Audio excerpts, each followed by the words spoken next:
Throwback to the 24th of March 2022.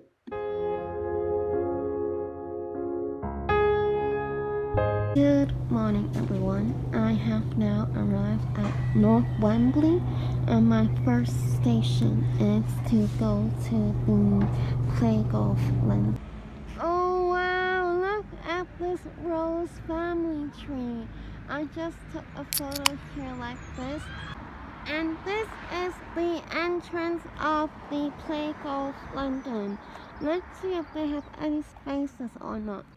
So I'm in the toilet now, and I just asked them if they had any availability today, and they said they do, but first of all, you have to pay £5 for a club card, and then the whole session, if you don't have gloves or like any equipment, it's £20 for 1 hour.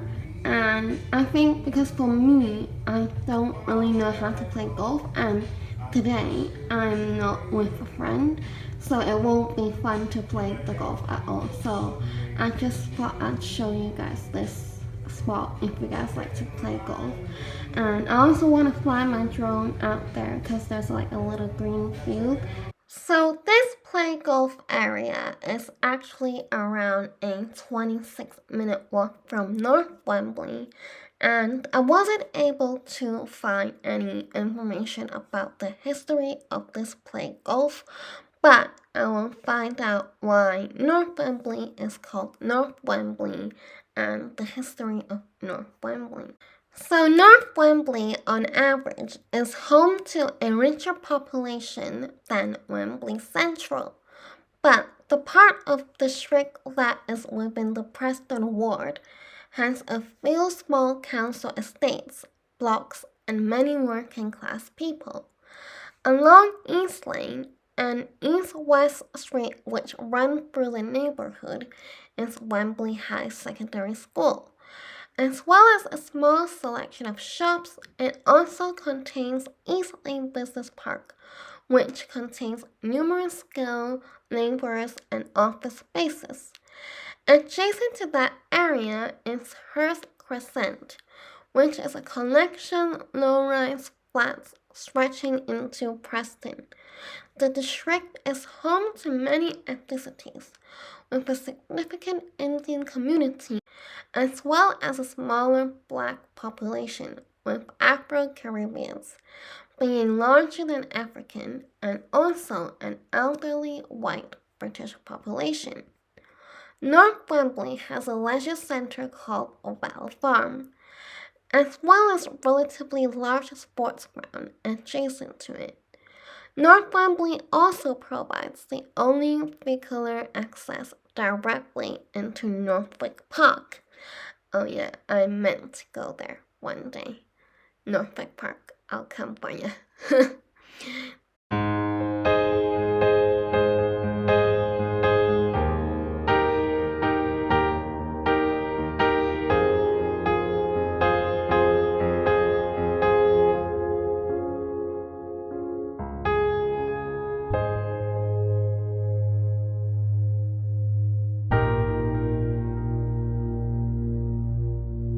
Why is University of Westminster here and not in Westminster? Oh, so there's actually a Willow tree cafe here, but it's a bit early now. It's only 10:30. Oh, so this is Harrow Wall. So this is the climbing center, but they don't have any instructors, and because I haven't climbed in forever, I don't feel very comfortable climbing here, and I think because I'm a student, it's £9, and also it's off peak now, but I think you can get monthly memberships as well, and I think adults is like £14. So they said you can stay here all day as well. I think this is a good activity to do if it's raining, but because today is such a lovely day, I kind of want to be outside. so I think I'm gonna pass. So my next destination was supposed to be this Harrow Central Mosque, but we literally have to walk past this recreation ground, and I wanted to see the park, and I just asked a passerby how long it will take me to see this park, and he said around 15 minutes. So that's why I think I'm gonna go around this park first, see if I can fly my drone, and tell you guys about the history of this park. So in 1885, Mr. Charles Colbeck, an assistant headmaster of Harrow School, backed a dedicated committee and campaigned to raise funds for the purchase of this land for public use. The recreation ground was opened on 9th of May 1885 and costed £3,000 for 14 areas, 2 roads and 39 poles. And the original park was the top field at the Pioneer Road entrance. Public opinion at that time thought that with the spread of population from London, there would be a need for housing, and so it was important to safeguard the area as a green refuge for future generations. The field has thus been sold for the people of Harrow for recreation purposes, and a committee had been set up to raise funds for its purchase. On the day of the opening, there was still a deficit of £1,500. It was hoped that revolutionists, drunkards, poachers, and the like would gain advantage from games and sports available. And its report went on to congratulate those of our readers among the working class upon the acquisition of such an inestimable boon, if not to themselves personally, at any rate to their children. It was a very grand opening ceremony with a huge parade, the like of which the borough had never seen before, because banners and flags flew from every window. So there is actually a Harrow Bowl Club here. So there are some wild daffodils here. I feel like the prettiest place in this park is probably this place. So there is a cool memorial sculpture here, and it is to remember the people who were erected in the London borough of Harrow. And this is the mosque. I feel like this is a good place to take a photo. So that's the prayer hall. How many prayer halls are there? 4. Oh no. So this is the ladies' prayer hall, and I have to take my shoes off. So this is the dome hall. This is the main prayer hall. So I think I have arrived at the Headstone Manor and Museum. Also, I think this is a park as well, because I just saw on the map that you can actually walk all the way around the map. Oh wow, there's a wetland here. Maybe I will stay here the whole day, but we'll see what happens. This museum is open from Tuesday to Sunday. I think it's really small, so I think I'm actually gonna visit it.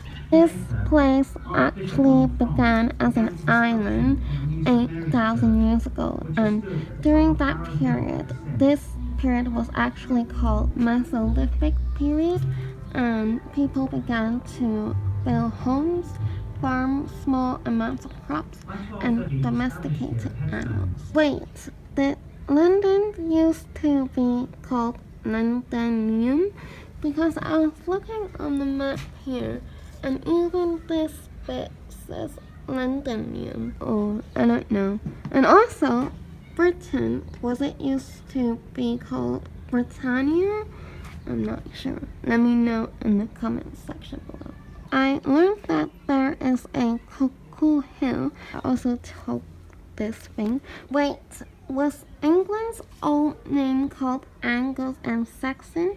Because they said they developed this area into a kingdom called England. So I'm now having my lunch, and I got this sandwich and a hot chocolate because I didn't realize they still have the lunch menu here. I only realized until after I paid, so but it's okay. There's a great barn here, the granary, and the small barn. I need to look out for those.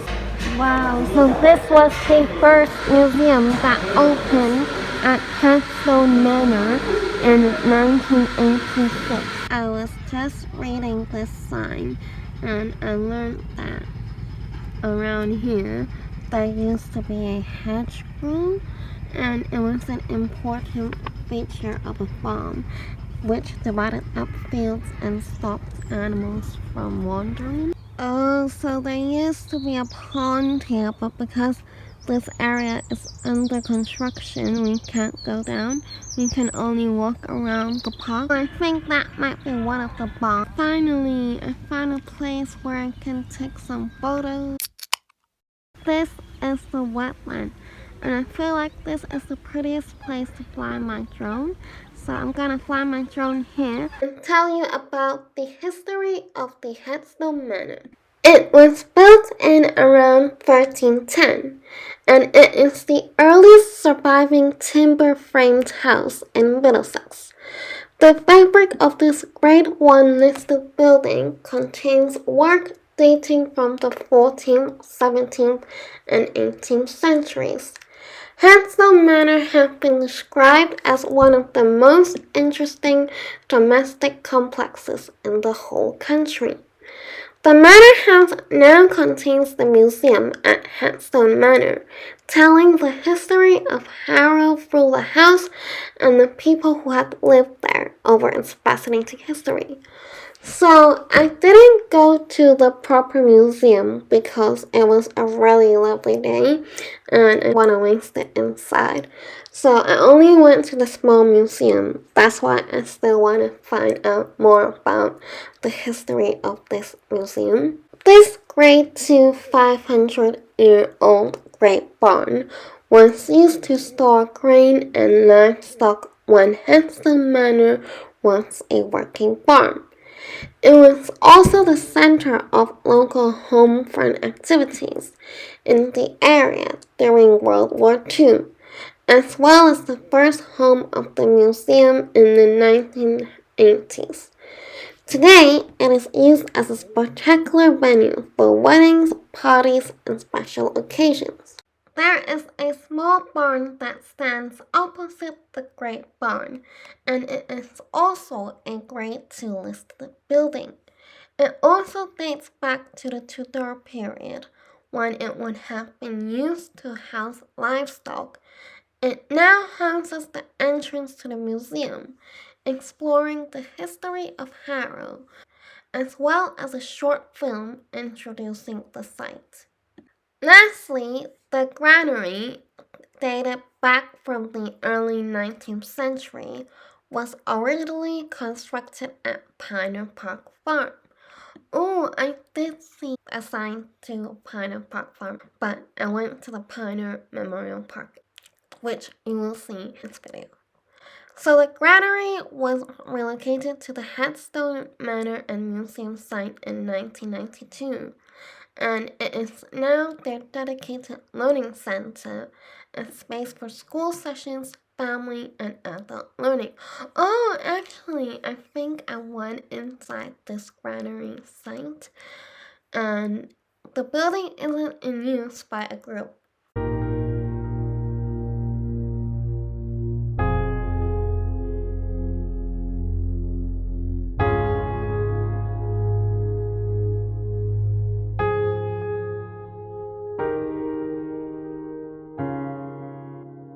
Oh wow, look at these animals. Just walked past this fire station and I thought I'd show you what London's fire stations are like. Wow, is this someone's house? I feel like only families like, do you guys know Cimarelli? Because they have 11 people in their family. I feel like only people like families that big need such a big house. Oh, I just saw a notice there, and it says it is the Independent Retirement House. That's why it's so big. Oh, so this is the Parish of St. John's Church. It's really small. Let's see if it's open or not. And I'm gonna take a photo here as well. So this church was restored in 1965. And I have arrived at Pioneer Memorial Park. I'm gonna walk around this whole park first and see where is the best place to fly my drone. Oh, so this is the Keith Robinson Museum. I didn't realize it was actually inside the park. Oh no, I just missed it. It's 4 p.m. and it's now 4:40 p.m. Although even if this was my first destination, I would have missed it. So I actually arrived at North Wembley at 9:38. This is quite nice actually. Pioneer Memorial Park comprises the landscaped grounds around West House, which is the former home of Nelson's grandson, and later location of 2 books of remembrance, as a public memorial to the people of Pioneer who gave their lives defending freedom against intolerance, racism, and oppression, and was opened in 1950. West House remains as a facility for the community with a cafe, and the Heath Robinson Museum has been built alongside. Some of the associated design landscaping to West House also remains from the 19th century. The park and West House form a significant part of Pioneer's heritage as a single entity, which has evolved from the 14th century to the present day. Grounds and house purchased through public subscription as a living memorial for the public to enjoy after the war. In 1319, West House and grounds were a yeoman holding, situated at the heart of the hamlet of West End, belonging to John Aldred. By 1800, the holding had evolved into a gentleman's country house, and its land was transformed into the ornamental gardens, with lake and artificial island near the house, and wider park beyond, which were so essential to the aspiring 19th century gentry. The ornamental lake fountain added in 1918 walled garden and several trees, including Corsican pine to north and south, and 1 or 2 earlier oaks, all survived from the earlier grounds. In combination with the later attributes when donated for use as a war memorial in the late 1940s, and opened in 1950 after a public campaign. The trees in the park are both native and exotic, and include large weeping willow, blue cedar, magnolia, clover beech, and swamp cypress. The ornamental lake in existence by 1684 was in its present form by 1894. There is a small dog cemetery near the entrance at the northwest, which dates from the 19th century. The public park features introduced when the transition to a memorial was made that remain today include 2 banks in the center of the park, planted up with strawberries, rockery west of lake, flower displays, and walled garden, which is now designated Clementi's. The Peace Garden is located in the northwest corner of the Pioneer Memorial Park, enclosed by a low brick wall with steel railings on the 2 road boundaries, a brick wall on the east, and a post and panel fence on the south.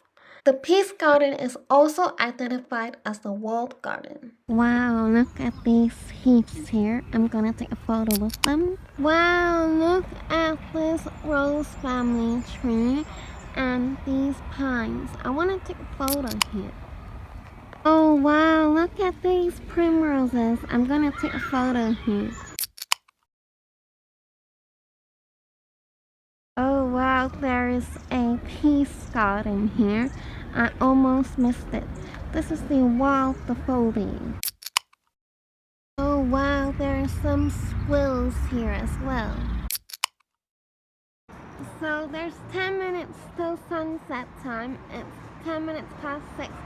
And when I was walking to the memorial park, I actually saw this chin restaurant. So I ordered this chicken fried rice. I think it was like £8.50. And I'm editing my vlog as well. Review a chocolate. Okay, so I'm now inside their toilet and I'm probably gonna end the vlog here because it's now 20 minutes past 7 and the sky is dark outside. So I hope you enjoyed the vlog. If you did, don't forget to subscribe, like, comment down below. Harrow Wall Climbing Centre is the largest climbing center in the UK because that's what I found out today. And I want to know if any of you have made it through to the end. Share it with your friends and I'll see you all with another traveling vlog or music related video. Bye!